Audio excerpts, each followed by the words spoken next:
God is an awesome God. He's good. He is great. No matter who fails you in this world, God will never fail. There are times when you may think he has failed, but God has a reason why he does what he does, and he does not do what he does not do. In Romans 12 and 16, Paul is saying here, live in harmony with one another. I mean, when he said, bless those who curse you, when he says, rejoice with those who rejoice and weep with those who weep, he's telling, you see, none of us are in this world by ourselves. We are here among the rest of God's creation, all God's children, people in the church, people out of the church. We're part of humanity.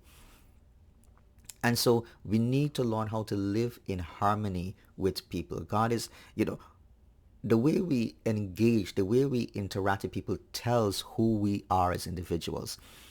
And, this concept of us being independent and self-made and I don't need anyone and so on, that is a reflection of our sin nature. It's not really a reflection of something that is good.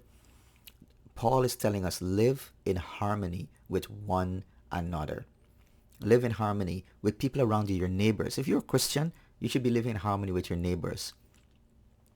At your workplace, live in harmony with those around you. Whether they're above you, they're your supervisors, your those in authority over you, your boss, or those around you, your colleagues, or even those under you. You must not be the person who's cruel, who's aggressive, who's arrogant, who's angry, who's vindictive, who's involved in gossip and slander and tearing people down and creating friction in the workplace or the school or wherever it is.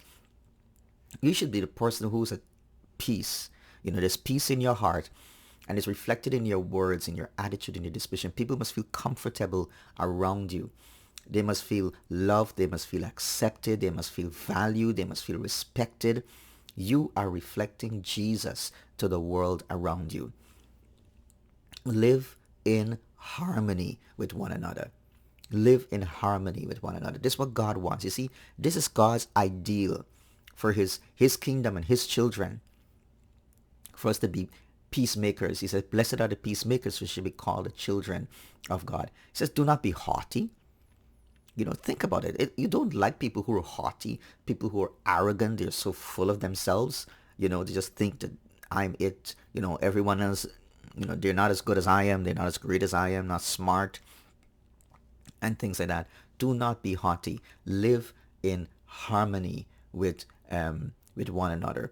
And we will continue in the other part of this verse tomorrow. The Lord bless you today.